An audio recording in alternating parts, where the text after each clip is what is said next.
Hi all. ഇന്നത്തെ ക്ലാസ്സിൽ നമ്മൾ കോൺസ്റ്റിറ്റ്യൂഷനെ കുറിച്ചാണ് ഡിസ്കസ് ചെയ്യുന്നത്. ഫണ്ടമെൻ്റൽ റൈറ്റ്സ് നമ്മൾ ഒരു പരിധി വരെ തീർത്ത് വെച്ചിട്ടുണ്ട്. ആദ്യത്തെ രണ്ട് പ്രധാനപ്പെട്ട റൈറ്റ്സ്, അതായത് റൈറ്റ് ടു ഇക്വാലിറ്റിയും റൈറ്റ് ടു ഫ്രീഡവും നമ്മൾ തീർത്തു. ഇനി നമ്മൾ അടുത്തത് പഠിക്കാൻ പോകുന്നത് റൈറ്റ് എഗെയിൻസ്റ്റ് എക്സ്പ്ലോയിറ്റേഷൻ ആണ്. ഇതിൻ്റെ ഇടയ്ക്ക് റൈറ്റ് ടു ഫ്രീഡവും ഇക്വാലിറ്റിയും പഠിക്കുമ്പോൾ നിങ്ങൾ മനസ്സിലാക്കേണ്ട ആർട്ടിക്കിൾ 12ഉം 13ഉം അതിനെക്കുറിച്ച് 9th ഷെഡ്യൂളിനെ കുറിച്ചൊക്കെ ഞാൻ ക്ലാസ് ഇട്ടിട്ടുണ്ട്. അതൊക്കെ കേട്ട് വന്നാലേ ഫണ്ടമെൻ്റൽ റൈറ്റ്സും സ്റ്റേറ്റും തമ്മിൽ എന്തേരം ബന്ധപ്പെട്ടിരിക്കുന്നു, സ്റ്റേറ്റിൽ ഫണ്ടമെൻ്റൽ റൈറ്റ്സിൻ്റെ റോൾ എന്താണ്, ജനങ്ങൾക്ക് ഫണ്ടമെൻ്റൽ റൈറ്റ്സിലേക്ക് വരുമ്പോൾ എന്താണ് റോള്, കോൺസ്റ്റിറ്റ്യൂഷൻ്റെ റോള്, ഇതൊക്കെ നിങ്ങൾക്ക് മനസ്സിലാവത്തുള്ളൂ. ജുഡീഷ്യറിയുടെ റോള്, അപ്പോൾ എല്ലാത്തിൻ്റെയും ഇതിൻ്റെയൊക്കെ ഒരു പ്രസക്തി മനസ്സിലാക്കി പഠിച്ചാലേ നാളെ സ്റ്റേറ്റ്മെൻറ്റ് വൈസ് ചോദ്യം എഴുതുമ്പോൾ നിങ്ങൾക്ക്, അല്ലെങ്കിൽ ആ ചോദ്യം വരുമ്പോൾ നിങ്ങൾക്ക് ഉത്തരം എഴുതാൻ പറ്റത്തുള്ളൂ. ഓക്കെ, അപ്പം അതുകൊണ്ടാണ് ഇത്രയും വിശദമായിട്ട് പറയുന്നത്. അപ്പം നമ്മൾ ഇനി അടുത്ത പ്രധാനപ്പെട്ട റൈറ്റാണ് പഠിക്കാൻ പോകുന്നത്. ഫണ്ടമെൻ്റൽ റൈറ്റ് തന്നെ മൂന്നാമത്തെ പ്രധാനപ്പെട്ട റൈറ്റ്, അതായത് റൈറ്റ് എഗെയിൻസ്റ്റ് എക്സ്പ്ലോയിറ്റേഷൻ.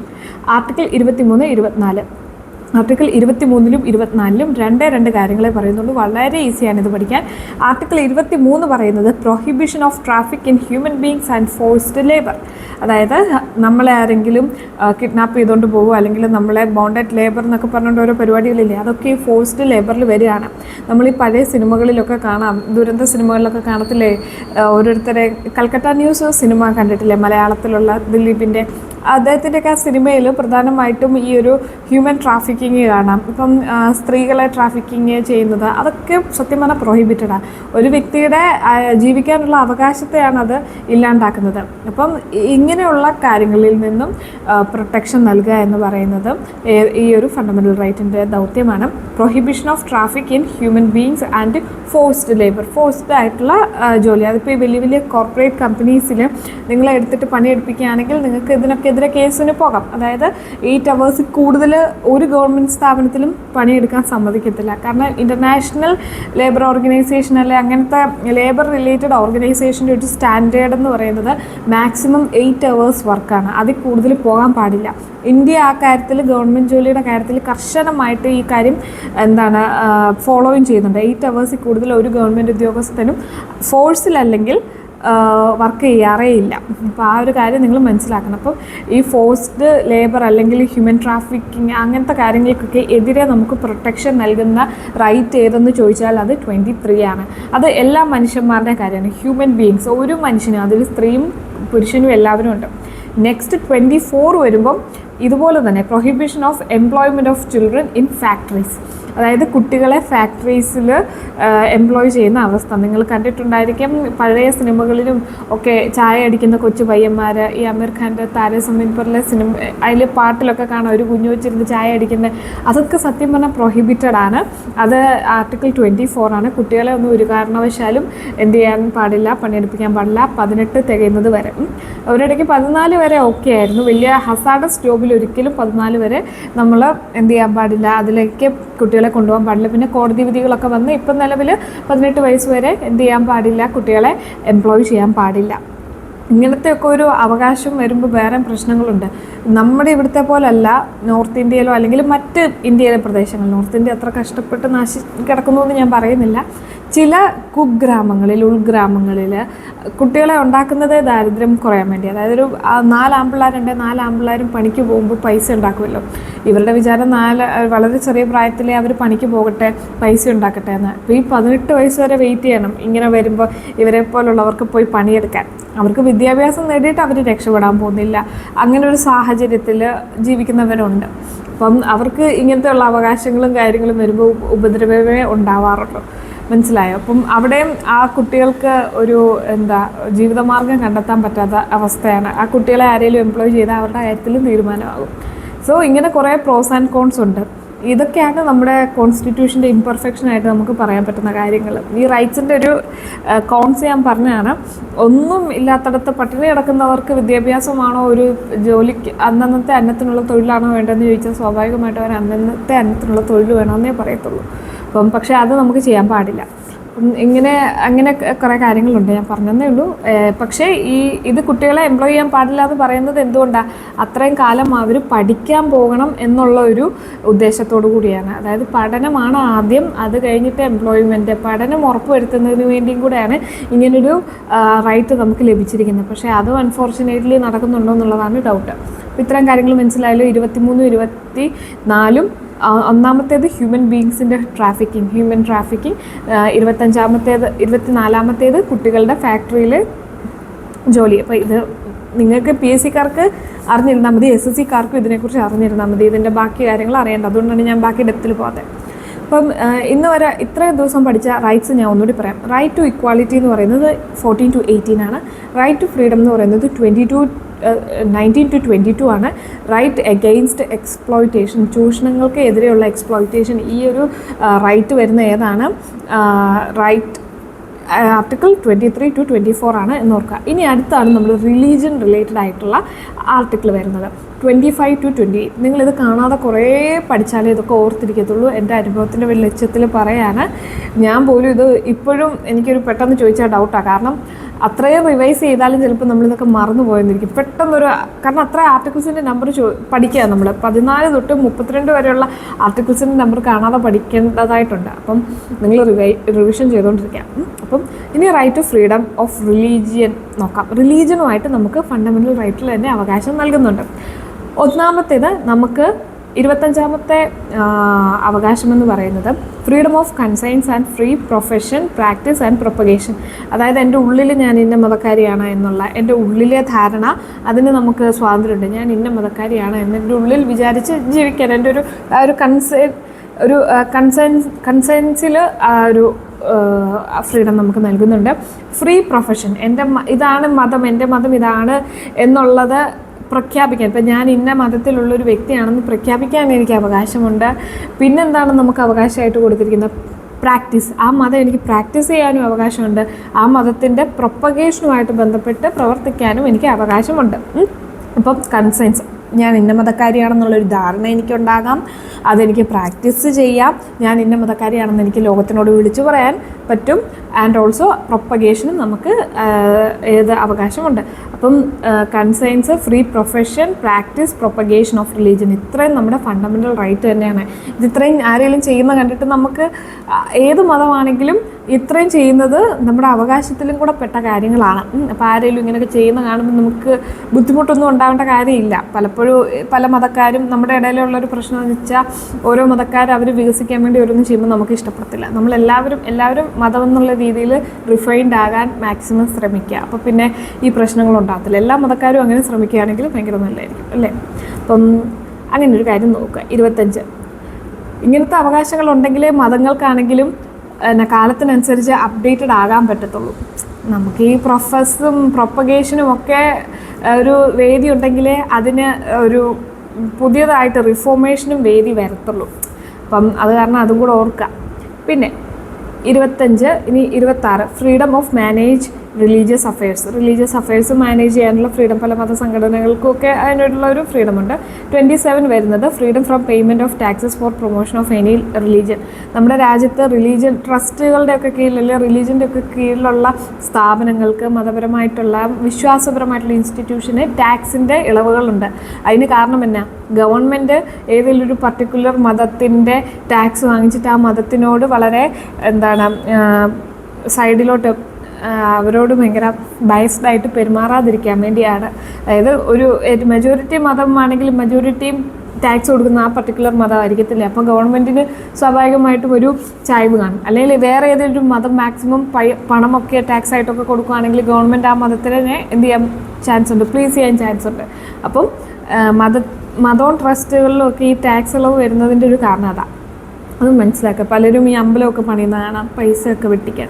അമ്പലവും മറ്റ് ദേവാലയങ്ങളും ഒക്കെ അതൊക്കെ ട്രസ്റ്റ് കാര്യങ്ങളെന്നൊക്കെ ഉള്ളത് കൊണ്ടും കൂടെ ഒക്കെ ഉദ്ദേശിച്ചാണ്. പണം വെട്ടിക്കാൻ ഇത്രയും നല്ല ടാക്സ് ഫ്രീ ആയിട്ട് ജീവിക്കാൻ ഇതിനേക്കാളും നല്ല വേറെ മാർഗ്ഗമില്ല. അപ്പം ഇതൊക്കെ നിങ്ങൾ ഓർത്ത് വെച്ചോണം. അല്ലാതെ എല്ലാം അങ്ങ് നന്മയ്ക്ക് വേണ്ടി അതൊന്നും കരുതരുത് ഓരോ മനുഷ്യന്മാരും ഓരോന്നും ചെയ്യുന്നത്. ഓക്കെ, ഇനി അടുത്തത് 27 നമ്മൾ പറഞ്ഞു. ഇനി അടുത്തത് 28, freedom from attending religious instruction of worship in certain educational institution. നമ്മുടെ തന്നെ സ്കൂളുകളിൽ അറിയാം, ചില റിലീജിയൻ നടത്തുന്ന ചില സ്കൂളുകളുണ്ട്. മതമേധാവികളും കാര്യങ്ങളും അവരുടെ ഒരു ഭാഗമായിട്ട് നടത്തുന്ന സ്കൂളുകളിൽ ചില പ്രാർത്ഥനകളും കാര്യങ്ങളും നിങ്ങൾക്കറിയാം. ഗവൺമെൻറ് സ്കൂളുകളിൽ ഉണ്ടാവാനേ പാടില്ല എന്നാണ്. അപ്പം സ്റ്റേറ്റ് നേരിട്ട് നടത്തുന്ന സ്കൂളുകളിൽ മതപരമായിട്ടുള്ള കാര്യങ്ങൾ ഉണ്ടാവാൻ പാടില്ല എന്നൊക്കെയുള്ളൊരു കാര്യമുണ്ട്. പിന്നെ സ്റ്റേറ്റിൻ്റെ കീഴിൽ എന്നാൽ ഏതെങ്കിലും റിലീജിയസ് ഇൻസ്റ്റിറ്റ്യൂഷൻ നടത്തുന്നിടത്ത് കുറച്ചൊക്കെ പ്രാർത്ഥന കാര്യങ്ങളൊക്കെ ആവാം. സോ ഇങ്ങനെ കുറച്ച് ഡിഫറൻസസ് ഉണ്ട് ഓരോ type institution, aided, unaided, government, ഇതിനൊക്കെ ഓരോരോ ഒരു രീതിയുണ്ട്. അതായത് ഈ സ്ഥാപനങ്ങളിലേക്കൊക്കെ മതത്തിനൊരു പരിധിക്കുള്ളിൽ എൻട്രൻസ് ഇല്ല. അപ്പം ആ ഒരു സംഭവമാണ് freedom from attending religious instruction of worship in certain educational institution. അപ്പം ഒരു പർട്ടിക്കുലർ ആശ്രമം ആ ഒരു തിയോളജി പഠിപ്പിക്കുന്നിടത്ത് ആകാം, പക്ഷേ അല്ലാതെ ഗവൺമെൻറ് സിലബസും കാര്യങ്ങളും ഒക്കെ പഠിപ്പിക്കുന്ന അല്ലെങ്കിൽ UGC അംഗീകൃത ഏതൊരു സിലബസ് പഠിപ്പിക്കുന്നിടത്തും സർട്ടൻ റെസ്ട്രിക്ഷൻസ് ഉണ്ട് റിലീജിയനെന്ന് ഓർക്കുക. ഓക്കെ, അപ്പം നമുക്ക് നമ്മൾ ഈ ഫണ്ടമെൻ്റൽ റൈറ്റ്സ് ഒക്കെ പഠിച്ചാൽ തന്നെ നമുക്ക് നമ്മുടെ രാജ്യത്തിനോട് ഭയങ്കര സ്നേഹം തോന്നും. കാരണം നമുക്ക് എന്തേരം പൗരന്മാരെ എംപവർ ചെയ്യാൻ ഇവർ എന്തേരം കാര്യങ്ങളാണ് ചെയ്യുന്നത്. നമുക്കിതിനെക്കുറിച്ച് ഒന്നാമത്തെ കാര്യം ധാരണയില്ല. അതുകൊണ്ടാണ് നമ്മളിതൊന്നും അറിയാതെ രാജ്യത്തിനെ കുറ്റം പറഞ്ഞുകൊണ്ടിരിക്കുന്നത്. ബേസിക്കലി നമ്മുടെ കോൺസ്റ്റിറ്റ്യൂഷനും നമ്മുടെ സ്ട്രക്ചറും ഒക്കെ നമ്മളെ എന്തിനെ പ്രോത്സാഹിപ്പിക്കുന്നുള്ളൂ, നമ്മൾ ഉയർന്നു വരുന്നതിനെ പ്രോത്സാഹിപ്പിക്കുന്നുള്ളൂ എന്ന് ഓർക്കുക.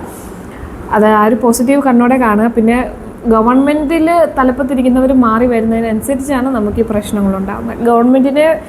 അതായത് ഗവൺമെൻറ് സ്ട്രക്ചറിനെ നിങ്ങൾക്ക് വെറുക്കേണ്ട കാര്യമില്ല. നിങ്ങൾ തന്നെ ജയിപ്പിച്ചു വിട്ട ആളുകളെ നിങ്ങൾക്ക് വെറുക്കാം. പക്ഷേ ഒരിക്കലും നമ്മുടെ കോൺസ്റ്റിറ്റ്യൂഷനോ അല്ലെങ്കിൽ അവർ ഗ്രാൻഡ് ചെയ്യുന്ന കാര്യങ്ങളോ നമുക്ക് ഒരിക്കലും മോശമാണെന്ന് പറയാൻ പാടില്ല. ഓക്കെ, കാരണം അത് ഓൾറെഡി നല്ല കാര്യങ്ങളാണ് നമുക്ക് തരുന്നത്.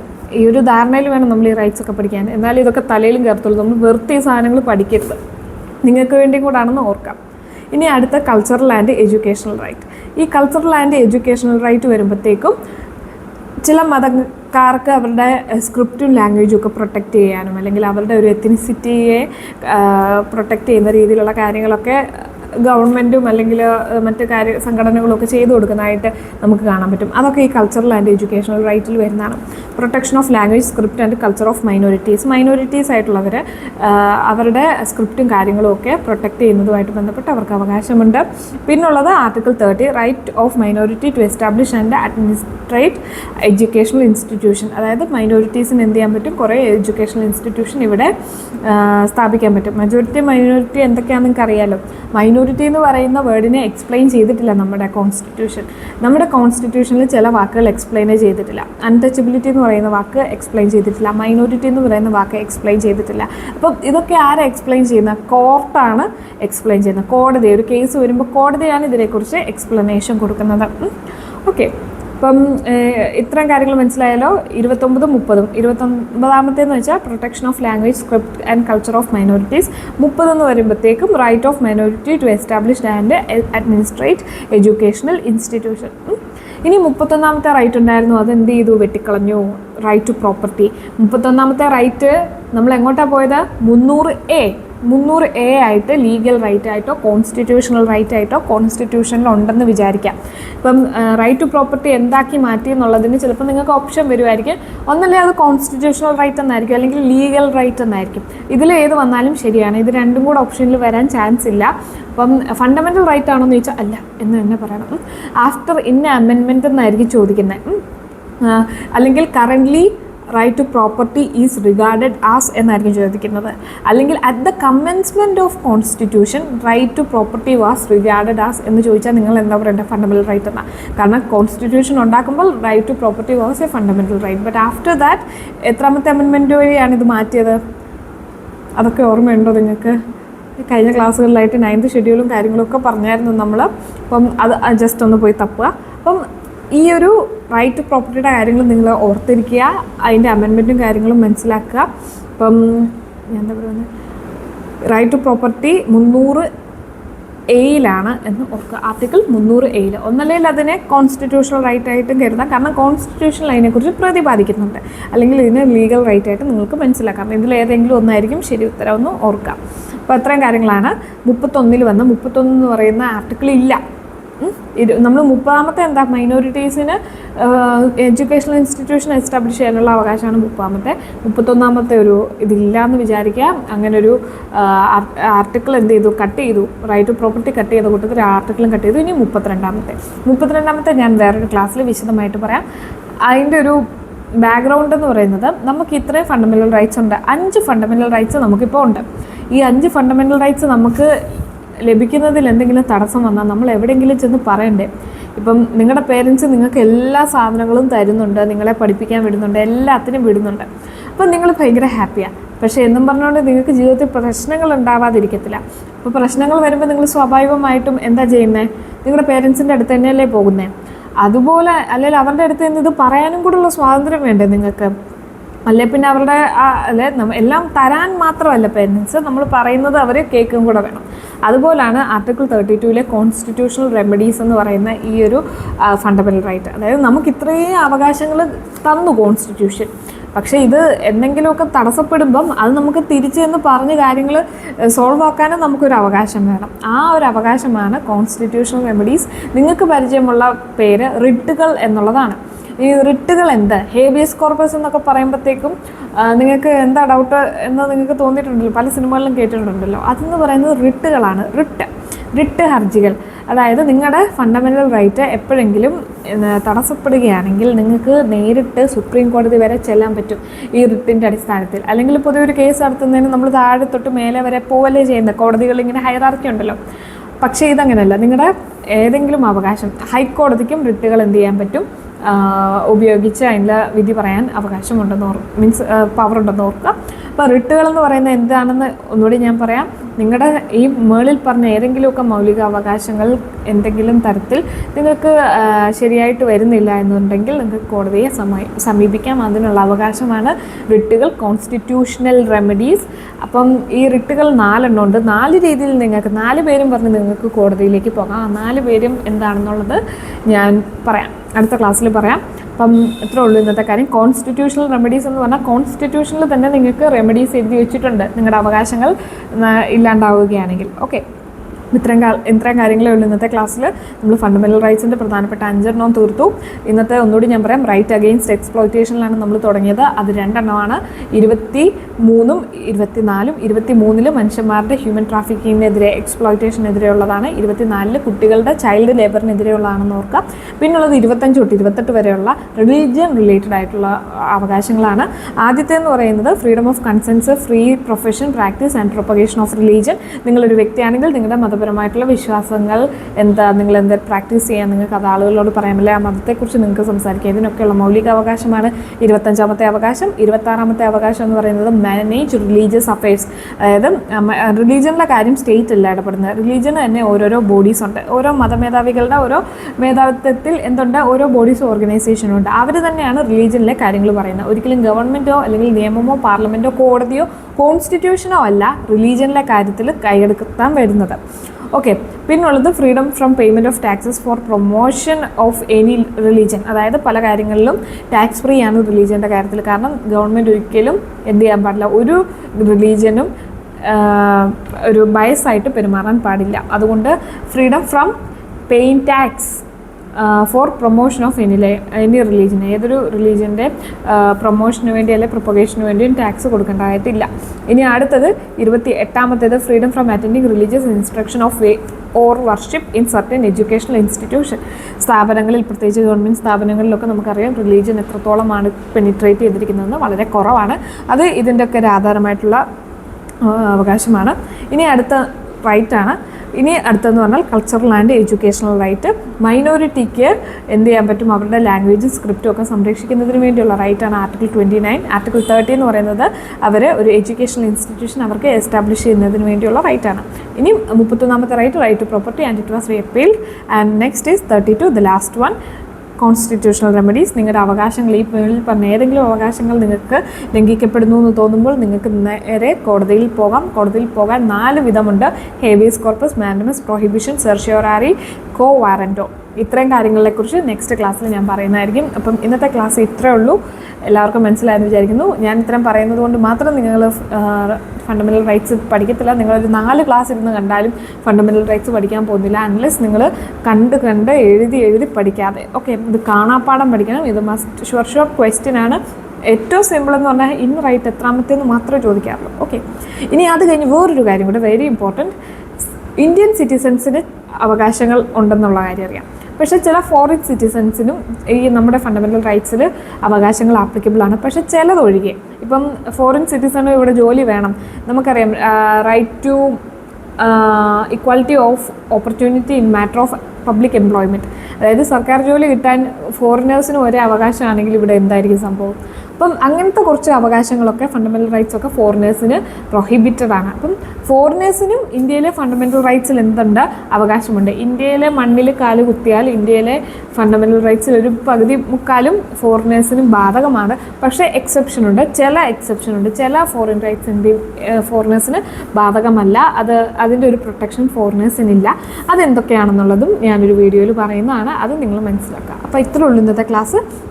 അപ്പം എല്ലാവർക്കും എല്ലാം മനസ്സിലായെന്ന് വിചാരിക്കുന്നു.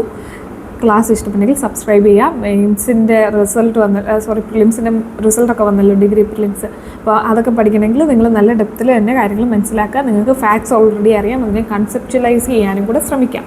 ഓക്കെ, ഇന്ന് ഇത്രയുള്ള ക്ലാസ്. Thank you.